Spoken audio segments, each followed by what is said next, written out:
아멘. 오늘 수요 예배에도 하나님의 은혜를 사모하며 오신 여러분들을 주님의 이름으로 환영하고 축복합니다. 오늘도 주님의 은혜가 가득하시길 주의 이름으로 축원합니다. 오늘 설교의 제목을 믿음은 생명이다 라고 하는 제목으로 하박국에 있는 말씀을 준비하였습니다. 특별히 그 하박국은 저랑 성이 같죠. 네. 담임 목사님이 하시에 대한 오해를 좀 심어주셨는데, 원래부터 그 진주를 다스리던 강하정. 그래서 하씨는 노회나 노비성이 아닙니다. 그래서 뭐 본의 아니게 오늘 밝히게 되는데요. 그렇죠. 하박국이라고 하는 이 선지자의 이야기를 오늘 하려고 하는데요. 오늘 이 본문 말씀을 통해서 이 말씀을 전할 때 사실 오늘 이 수요 예배 때 어떤 말씀을 전할까 고민이 많았습니다. 우리가 이제 이 설교 본문을 드리는 그런 시점은 한 주 전인데요. 저번 주 그 시기가 제가 휴가를 갔다 온 바로 다음 주였습니다. 휴가를 가기 전부터 이제 말씀을 어떤 걸 전해야겠다라고 생각하고 그 말씀을 준비하고 저번 주 수요일 새벽 때 이제 말씀을 이제 완전히 정해야겠다라고 하는 마음으로 기도를 하는데 그 말씀을 전하려고 보니까 그 말씀에 대한 좀 막히는 마음이 있었어요. 그래서 하나님께 그날 새벽에 기도를 했습니다. 하나님, 어떤 말씀을 전하면 좋을까요? 하나님께 사랑하시는 우리 충신의 성도들에게 어떤 말씀을 전하면 좋을까요? 라고 기도하던 찰나에 오늘 이 말씀이 생각난 건 아닌데 하박국의 3장 마지막 16절에 17절 말씀이 생각이 났어요. 비록 무화과 나무가 무성하지 못하며 포도나무에 열매가 없으며 감람나무에 소출이 없으며 밭에 먹을 것이 없으며 우리의 양이 없으며 외양간에 소가 없을지라도 나는 여호와로 말미암아 즐거워하며 나의 구원의 하나님으로 말미암아 기뻐하리로다. 이 말씀이 생각이 나서 이 말씀을 전해야겠다라고 하면서 새벽예배 끝난 뒤에 제 사무실에서 이제 이 하박국 전체를 한번 다시 읽어보았는데 이 말씀이 있는 배경이 있습니다. 이렇게 하박국이 아무것도 가지지 않았으나 모든 것들을 가진 자처럼 감사할 수 있었던 이유가 있는데 바로 오늘 본문 말씀입니다. 그래서 오늘 이 본문 말씀을 통해서 우리의 신자들에게 믿음은 무엇일까라고 하는 고민을 많이 해보았습니다. 오늘 여러분들이 믿음이 무엇일까? 나에게 있는 이 믿음은 어떤 역할을 하며 내가 이 믿음으로 어떻게 살아갈 수 있을까에 대한 답을 얻으실 수 있기를 주님의 이름으로 축원합니다. 오늘 이 본문 말씀은 여러분들 이 성경의 이 하박국 2장을 보시면 소제목에 여호와의 응답, 하나님의 응답이라고 적혀 있습니다. 하나님께서 하박국에게 하나님의 질문에 대해서 답을 해주신 것이 바로 오늘 이 본문 말씀입니다. 그렇다면 오늘 이 본문 말씀이 있기 전에 하박국이 하나님을 향하여서 어떤 질문을 하였는가라고 하는 것을 먼저 알아야겠죠. 하박국 1장 13절을 보면 이렇게 말씀이 적혀 있습니다. 주께서는 눈이 정결하심으로 악을 참아보지 못하시며 패역을 참아보지 못하시거늘 어찌하여 거짓된 자들을 반관하시며 악인이 자기보다 의로운 사람을 삼키는데도 잠잠하시나이까? 라고 하는 질문을 합니다. 하박국이 하고 있는 이 질문은 하나님이 선하신데 선하신 하나님께서 어찌 악한 갈대아인을 들어서 이 바벨론 이 사람들을 들어서 우리 이스라엘 남유다를 심판하십니까? 라고 하는 그런 배경이 담겨 있습니다. 오늘 하박국이 이 성경을 지을 때만 해도 600년도 초반에서 500년대 후반으로 봅니다. 이 남유다가 멸망하는 586년 한 10년에서 20년 전쯤입니다. 말하자면 지금 이 남유다가 멸망에 이르고 있는 과정 가운데 하박국은 하나님을 향해서 질문을 하고 있습니다. 하박국은 하나님의 선지자였죠. 하나님에 대해서 잘 알고 있다라고 여겼습니다. 근데 그런 하박국이 하나님에 대해서 아는 지식과 지금 현실 속에서 있는 하나님의 모습은 대치되는 모습이었습니다. 자신이 알고 있던 하나님의 모습과 지금 이 역사 속에서 역사하시는 하나님의 모습이 달랐습니다. 모든 사람들이 그랬습니다. 그 남유다에 있던 사람들도 혼동이 왔습니다. 어떻게 하나님께서 그렇게 역사하실 수 있지? 라고 하는 의문점들, 말하자면 대문자 물음표와 같은 모두가 다 물음표와 같은 그런 현실 속에 있었던 때가 바로 하박국이 활동했던 때였습니다. 하박국은 하나님을 향하여서 어떤 질문을 갖는 것으로 끝나지 않았습니다. 그는 하나님께 질문을 드리는 데까지 나아갔습니다. 우리가 이 땅을 살아가면서 어떤 의문점이 들 때가 있습니다. 하나님께서 나에게 왜 이렇게 행하실까? 나의 삶 가운데 있는 이 일은 무엇일까라고 하는 그런 생각을 가질 때가 종종 있습니다. 근데 그때에 우리가 그러한 생각으로 끝나는 것과 하나님께 이 질문을 가지고 나아가는 것은 분명히 다른 것입니다. 오늘 제가 믿음은 생명이다라고 하는 것을 말씀 제목으로 정했습니다. 믿음은 생명이 되어야 되는 이유가 있습니다. 그것은 바로 우리의 모든 삶의 의문점들을 가지고 하나님께 나아가서 그 하나님께서 우리에게 응답해 주실 때에 우리의 삶의 이 믿음이 생명이 된다라고 하는 이유에 있습니다. 여러분, 우리의 삶 가운데 의문점이 들 때, 하나님을 향하여서 이것은 왜 그렇습니까? 라고 하는 의문점이 들 때 그 의문점을 그냥 의문으로만 갖지 않고 하나님께 나아가실 수 있기를 주님의 이름으로 축원합니다. 우리가 하나님께 나아가면 하나님께서는 반드시 우리의 삶 가운데 응답해 주십니다. 저는 하나님께 어떤 이 질문들을 많이 합니다. 기도를 개인적으로 좀 이렇게 아침마다 1시간 정도씩은 하려고 노력하는 한 사역자인데, 하나님께 기도할 때마다 기도하고 또 하나님께 기도할 때마다 많이 묻습니다. 그 묻는 질문 중에서, 저는 아직 젊은 사역자이기 때문에 아직 어떤 미래가 결정되거나 뭐 그런 게 없잖아요. 그래서 하나님께 기도할 때, 하나님, 내가 하나님께 쓰임 받을 수 있을까요? 앞으로 어떻게 사역하면 좋을까요? 라고 하는 질문을 많이 드립니다. 저번 주 금요일에도 새벽 설교가 끝나고 바로 앞에서 기도할 때 그런 질문을 하나님께 드렸습니다. 하나님, 내가 앞으로 어떻게 사역할 수 있을까요? 어떻게 하나님께 쓰임 받을 수 있을까요? 라고 하는 그런 질문을 드릴 때에 이런 영적인 깊은 임재의 체험을 했습니다. 하나님께서 마음 가운데 이런 깊은 임재로 저에게 대답해 주시는 것 같은, 이건 개인적인 체험이기 때문에 공식적으로 말할 수는 없겠지만, 하나님께서 금요일에 이런 마음을 감싸 주시는 그런 경험을 했습니다. 여러분, 우리가 하나님 앞에 어떤 질문을 드리는 것, 이것은 굉장히 중요한 신앙의 태도입니다. 하나님께서는 살아계시죠? 믿으시죠? 아멘이십니까? 하나님이 살아계십니다. 살아계신 그 하나님께서 여러분의 삶 가운데 역사하실 때 가장 먼저 역사하시고 싶은 그런 모습이 있다면 여러분들의 삶의 의문점들에 답해 주시는 것입니다. 여러분들이 어떤 삶에 어떤 모습에 있든지 하나님께서는 여러분들에게 대답을 해주시길 원하세요. 그래서 오늘 이 본문에서 하나님께서 하박국에게 대답하시는 내용이 나옵니다. 이 대답하실 때 하박국은 어떠한 태도로 하나님께 나아갔을까요? 오늘 본문 1절에는 하나님의 이런 대답을 기다리는 하박국의 모습이 나와 있습니다. 우리 1절 말씀 같이 한번 읽어볼까요? 시작. 내가 내 파수하는 곳에 서며 성루에 서리라. 그가 내게 무엇이라 말씀하실는지 기다리고 바라보며 나의 질문에 대하여 어떻게 대답하실는지 보리라 하였더니. 아멘. 먼저 이 하박국은 하나님의 응답을 기다렸습니다. 그 응답을 기다릴 때 그가 간 곳은 성전의 성루, 파수하는 곳입니다. 그곳은 성전에서 가장 높은 곳이었어요. 그래서 그 시간대, 이 파수하는 시간대는 어떤 새벽 시간이었고 가장 높은 곳에서 하나님을 바라보았습니다. 오늘 하박국 선지자는 저와 여러분들이 인생 가운데 하나님께 질문했을 때 어떻게 그 응답을 받을 수 있는가에 대해서 우리에게 대답해 주고 있습니다. 하나님의 응답을 어떻게 받을 수 있습니까? 우리가 하나님을 향하여서 하나님을 바라보고 어떤 이 높은 곳에 이 고요한 시간에 하나님께 나아가듯 그 시간에 하나님을 향하여 나아가는 것입니다.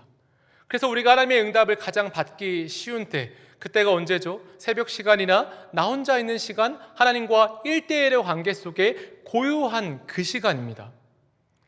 여러분, 하나님의 응답을 받으신 지 얼마나 되셨습니까? 하나님의 응답을 매일 받으며 살아가고 계십니까?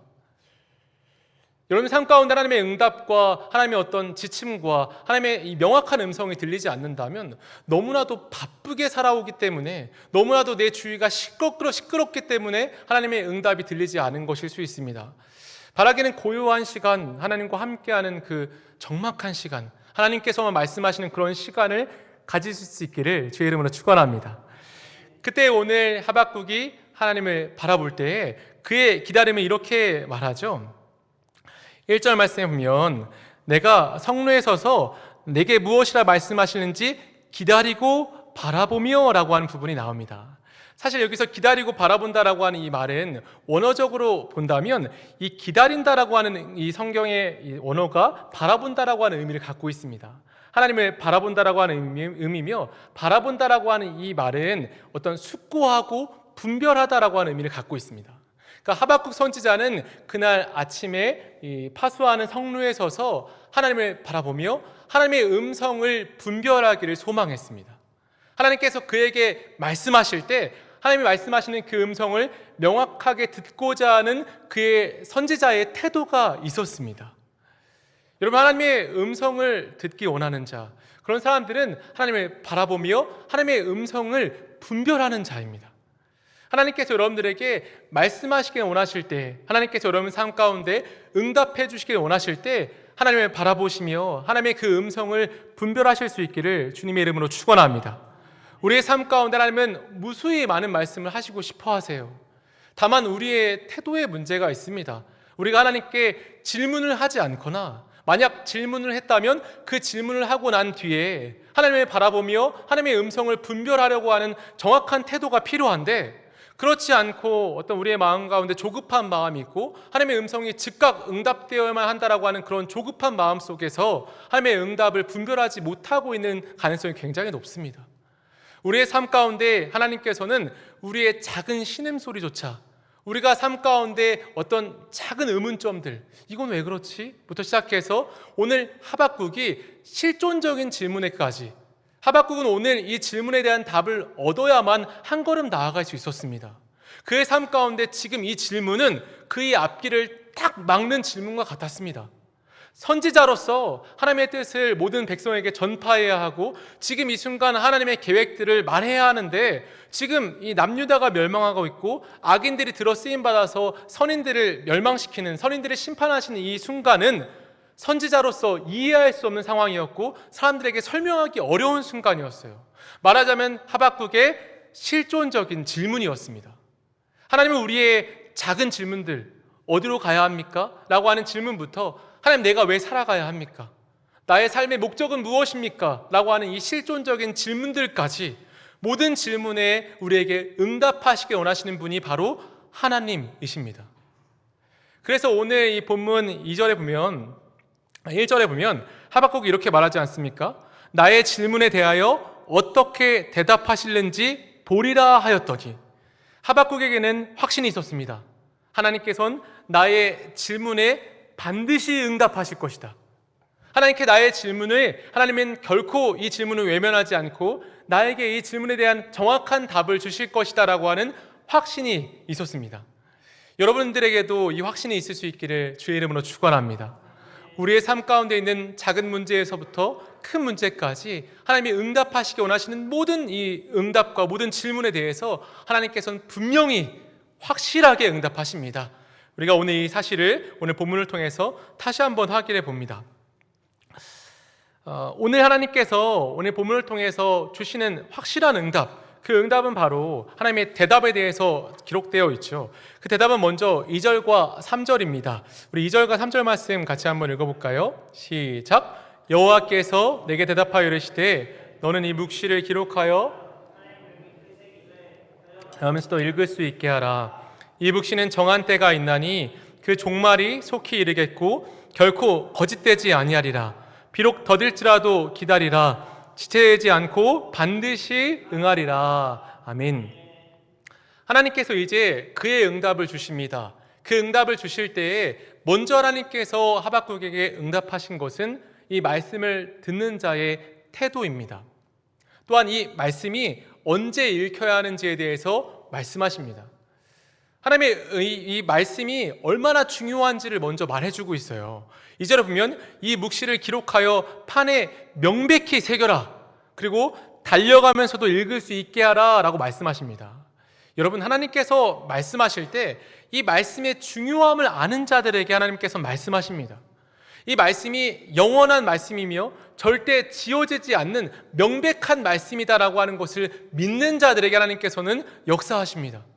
그래서 하나님께서 말씀하시는 건 달려가면서도 너가 삶 가운데 급하고 뛰어가야 하며 너가 정말 급한 일이 있다 할지라도 너의 눈앞에 명백히 보일 수 있도록 이 말씀을 항상 너의 삶의 자리에 차지하게 하라라고 하나님께서 말씀하십니다.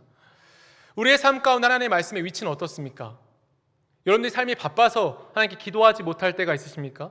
너무 바쁘니까 하나님의 말씀을 읽지 못할 때가 있으십니까? 구역예배 현황을 보면 가끔씩 성경이 영어로 되어 있는 구역이 가끔 있습니다. 그런 구역을 보면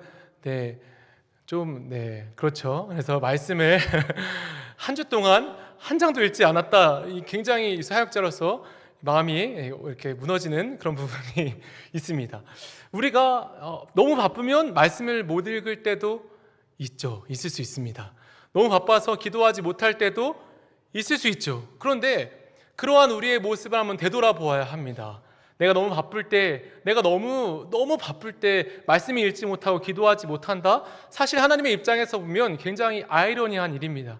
너무 바쁘니까 기도해야 하고 너무 힘드니까 말씀을 읽어야 하죠. 시간이 없으니까 짬을 내서라도 말씀을 읽어야 하고, 시간이 없으니까 우리가 짬을 내서라도 기도해야 하죠. 그래서 오늘 이 본문 말씀에 어떤 이 선지자가 하나님께서 우리에게 말씀하시는 태도는, 말씀의 응답을 받기 원하는 자는 이 말씀의 영원성을 믿는 자들이다, 이 말씀이 얼마나 중요한지를 깨닫는 자들이다 라고 하는 것을 말씀하고 있습니다.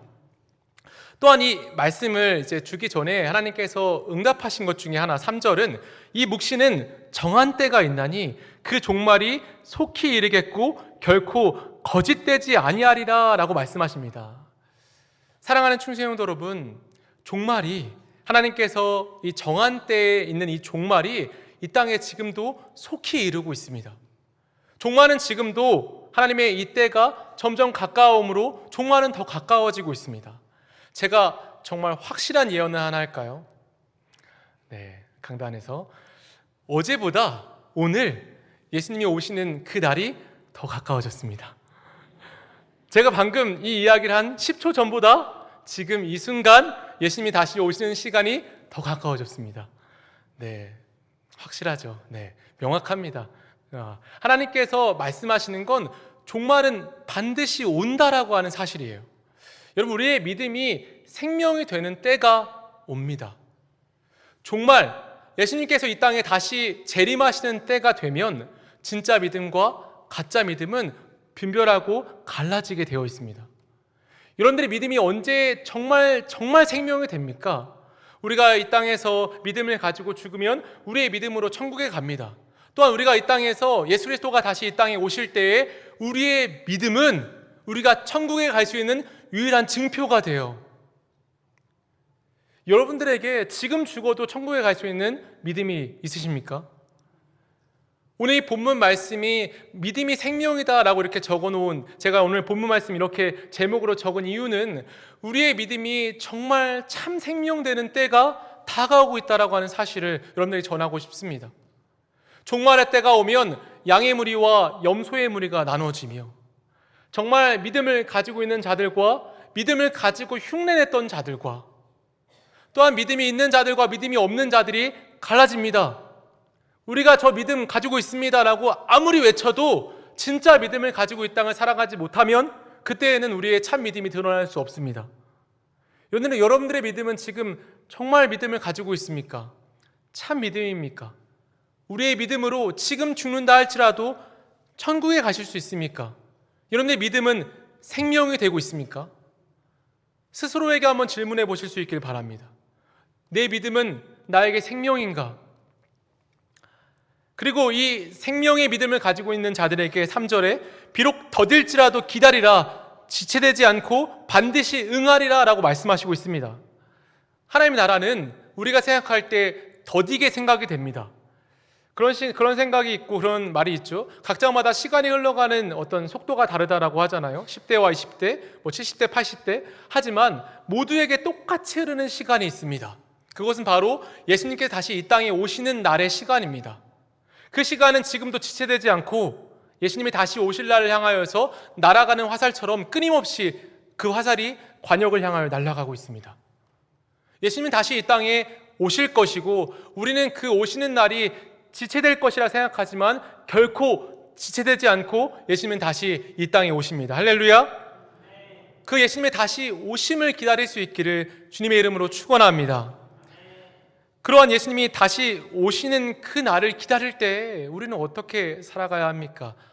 하나님께서 오늘 우리에게 주시는 응답의 말씀은 4절의 말씀이에요. 우리 같이 한번 읽어볼까요? 시작! 보라, 그의 마음은 교만하며 그 속에서 정직하지 못하나 의인은 그의 믿음으로 말미암아 살리라. 아멘.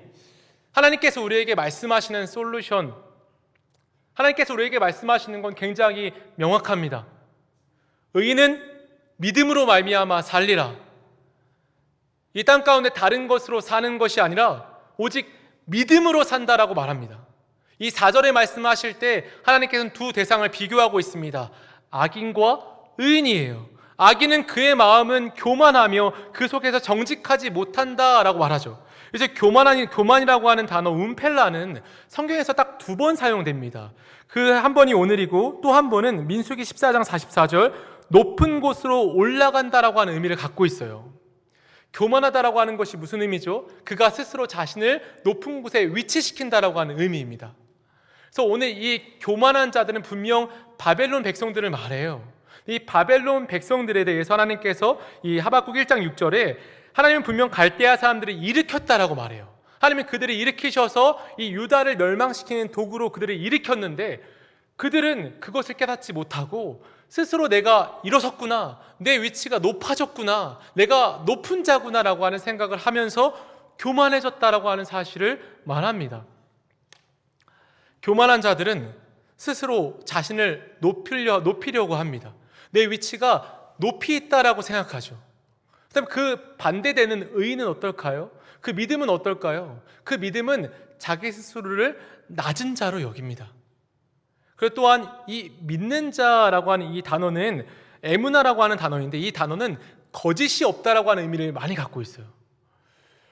교만한 자는 거짓을 행하지만 믿는 자는 자신을 낮추고 거짓이 없는 삶을 살아갑니다. 그래서 이 땅 가운데 믿음으로 산다라고 하는 것의 의미를 말해주고 있죠. 오늘 이 본문 말씀이 제가 이 남유다의 마지막 시대 때에 이렇게 하나님께서 주신 말씀이라고 말씀을 드렸죠. 그 이후에 유다의 역사에 대해서 우리 조금만 생각해도 알 수 있죠. 남유다는 586년에 멸망하였고 바벨론에 의해서 성전이 무너지고 그들이 멸망한 이후에 포로로 끌려가며 그 나라를 잃고 70년간 바벨론에서 포로 생활을 합니다. 70년이라고 하는 시간은 한 인생의 종말을 말합니다. 어느 한 세대는 그 바벨론에서 하나님 나라를 바라보며 그 땅에서 죽음을 맞이한 사람들도 있고 그 다음 세대가 돼서야 다시 포로로 귀환하는 그런 역사가 있었습니다. 하나님께서 그러한 시대를 맞이하기 전에 이 남유다 사람들 그리고 이스라엘 백성들에게 주신 한 가지 솔루션이 바로 이 말씀이에요. 의인은 믿음으로 말미암아 산다라고 하는 이 말씀이었습니다. 결코 이 믿음은 그의 삶이 평탄하고 잘되고 강성하고 강대국이 되어지며 이러한 삶의 역사를 맞이할 때 하나님께서 믿음을 언급하신 것이 아닙니다. 그의 삶 가운데에 하나님 나라가 멸망하는 것 같은 그런 모습을 바라보고 하나님께 살아계시지 않은 것과 같은 결과를 바라보고 그가 포로로 끌려가서 그 나라에서 온갖 서름을 다 겪을 때에 하나님께서 말씀하신 것이 바로 믿음입니다. 굉장히 생각해 볼 만한 문제죠. 지난주 수요일 새벽 설교 때 열왕기하 6장의 설교를 이제 우리 설교자님이 하셨습니다. 사실 제가 이 수요일 새벽 설교를 듣고 기도하면서 오늘 말씀을 생각했다라고 했잖아요. 열왕기하 6장의 이 배경을 보면 굉장히 안타깝고 비참합니다. 그때 아람의 베나닷이 사마리아 성을 포위합니다.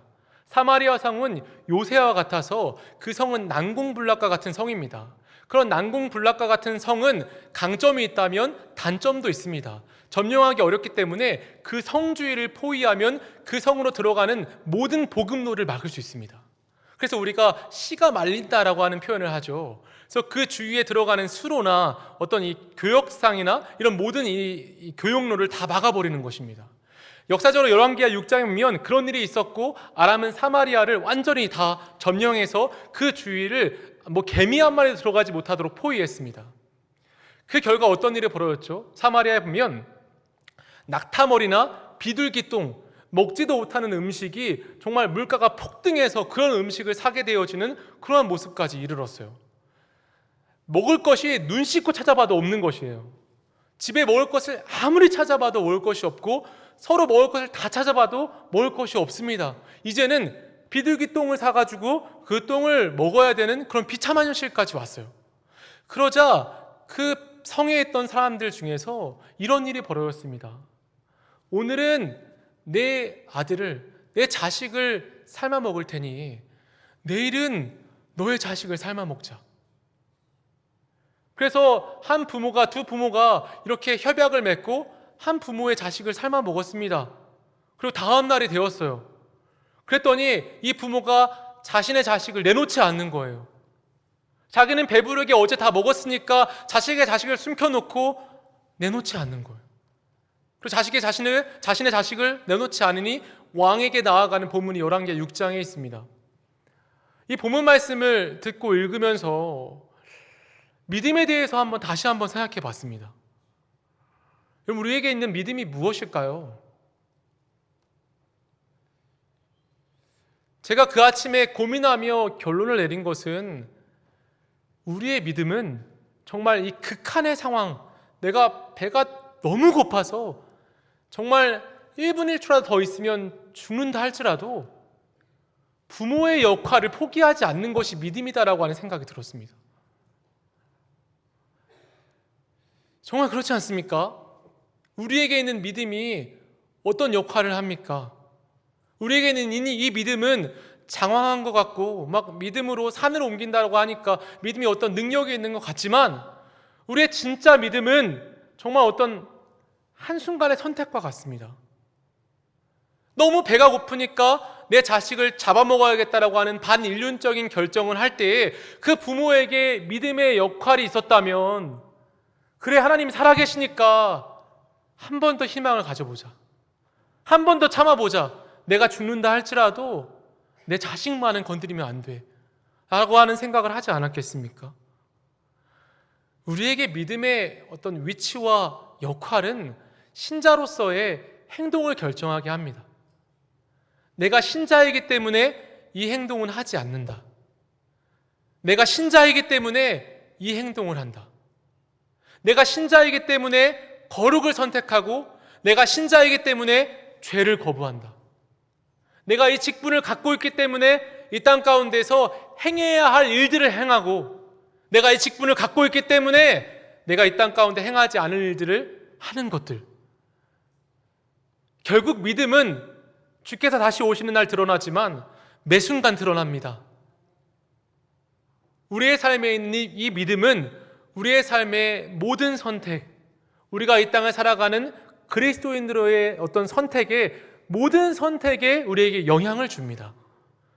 그래서 우리의 이 믿음은 생명입니다. 결코 우리가 이 믿음을 생명으로 여기지 않고 이 땅 가운데 마음대로 살아가는 자에게 믿음이 있다라고 여길 수 없습니다. 믿음이 있다면 반드시 무언가가 다릅니다. 믿음이 있다면 우리의 삶 가운데 영생을 선택하는 삶의 선택을 매 순간 합니다. 죄에 무너졌을지라도 다시 돌아옵니다. 회개합니다. 하나님을 향하여서 이 중심이 꺾이지 않습니다. 이 사실을 정말 온전히 받아들일 수 있기를 주님의 이름으로 축원합니다. 여러분들의 있는 믿음이 정말 우리의 이 생명을 좌지우지한다라고 하는 것을 기억하면서 이 땅을 살아갈 때 신자로서의 삶의 모습을 절대 포기하지 않을 수 있기를 주님의 이름으로 축원합니다. 저와 여러분들의 삶에는 무수히 많은 선택의 순간들이 있습니다. 그 선택은 얼마든지 우리가 그리스도인으로 보일 수도 있기도 하고 그리스도인으로 보이지 않을 수 있기도 합니다.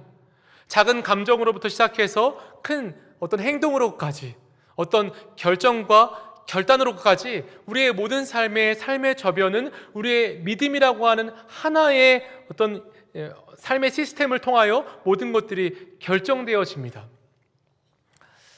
이번 주에 한 설교를 들으면서 한 예화가 굉장히 마음에 와닿았습니다. 성경에서 성령에 대해서 가장 먼저 나오는 구절이 어딘지 아십니까? 창세기 1장 2절입니다. 하나님의 영은 수면 위에 운행하시니라 라고 하는 말씀이 성경에서 성령에 대해서 가장 먼저 언급하는 부분입니다. 여기에서 이 운행이라고 하는 단어 라하프는 성경에서 딱 3번 사용되어지는 단어예요. 그 중에서 첫 번째가 창세기 1장 2절이고 그 다음에 쓰이는 부분이 신명기 32장 11절의 말씀, 마치 독수리가 자기의 보금자리를 어지럽게 하며 자기의 새끼 위에 너풀거리며 그의 날개를 펴서 새끼를 받으며 그의 날개 위에 그것을 엎는 것 같이라고 하는 부분에서 라하프가 사용되어지는데, 이 라하프라고 하는 단어가 새끼 위에 너풀거린다, 그러니까 독수리가 자신의 날개를 펴고 새끼 위에 너풀거리면서 새끼야 여기 날개 위로 올라와라 라고 할 때에 이 라하프라고 하는 단어가 사용됩니다. 성령의 역사, 우리의 삶 가운데 하시는 성령의 역사에 대해서 2가지로 설명하는 거예요. 하나님께서 그때의 수면 위에 운행하였던 성령께서 하시는 역할은 마치 이 독수리가 날개를 펴서 새끼를 이 날개 위에 엎는 것처럼 우리의 삶 가운데 이 믿음이 사실 우리가 지켜나가고 우리가 이 믿음으로 행동하는 것 같지만 마치 성령께서 우리를 그의 날개 위에 엎으시고 날개 위에 태우셔서 우리를 데리고 먼 하늘을 날아가는 그러한 역할로서 성령께서 우리의 삶 가운데 행하신다라고 하는 것을 설교를 통해 들으면서 다시 한번 성령의 역사에 대해 생각해 보았습니다. 사랑하는 충성도 여러분, 하나님께서 이 광야길을 겪고 이 광야에 40년의 시간을 겪고 난 이스라엘 백성들에게 말한 것은 너희가 그 땅을 걸은 것이 아니라 내가 너희를 업어서 인도했다라고 말씀하십니다. 우리가 이 땅을 살아가면서 여전히 우리에게 소망이 있는 이유가 무엇이죠? 그것은 우리가 믿음을 지키려고 하는 우리의 의지에 소망이 있는 것이 아닙니다. 하나님께서 우리의 믿음을 지키시기 때문에 소망이 있습니다. 여러분들의 믿음을 하나님께서는 지키길 원하십니다. 꺼져가는 등불과 같이 우리의 믿음이 희미해진다 할지라도 삶의 역경 속에서 천만인이 나를 에워싸는 그런 상황 속에 내 믿음이 작아지는 것 같은 그때에도 하나님께서는 여러분들의 믿음을 지켜나가시며 그 믿음으로 끝내 구원받도록 그 믿음을 절대 끄지 않으십니다. 그러므로 우리의 삶에 소망이 있는 것입니다. 우리의 삶의 의지나 우리의 힘으로부터 믿음이 지켜지는 것이 아니라 성령께서 우리의 믿음을 지키시고 우리의 믿음을 그의 날개로 보호하시며 우리를 끝끝내 하나님의 나라로 우리 인도하시겠다라고 약속하시고 있습니다. 그러므로 이 땅을 살아가시는 우리 모두가 이 땅에서 믿음의 선택을 하며 이 믿음을 지켜나가서 하나님 앞에 나아갔을 때 주님이 저에게 주신 이 믿음으로 내가 이 땅에 믿음의 삶을 살아가고 지금 하나님 앞에서 구원받을 믿음으로 하나님께 나아왔습니다 라고 하는 그 은혜의 고백이 우리 모두의 고백 되어질 수 있기를 주님의 이름으로 축원합니다. 함께 기도하겠습니다.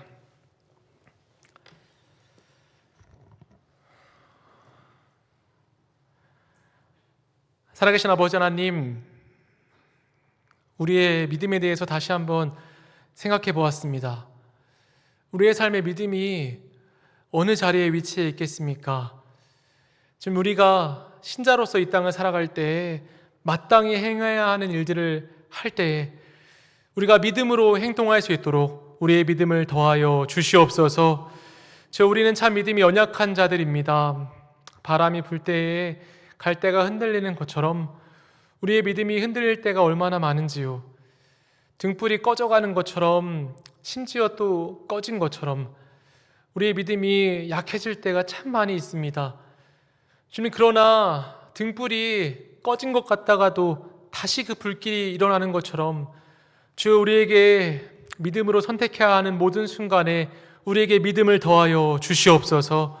우리의 믿음이 언젠가는 생명으로 드러날 텐데 주여 우리에게 있는 이 믿음이 선명한 생명의 흔적으로 생명의 능력으로 나타날 수 있도록 우리에게 믿음을 더하여 주시옵소서.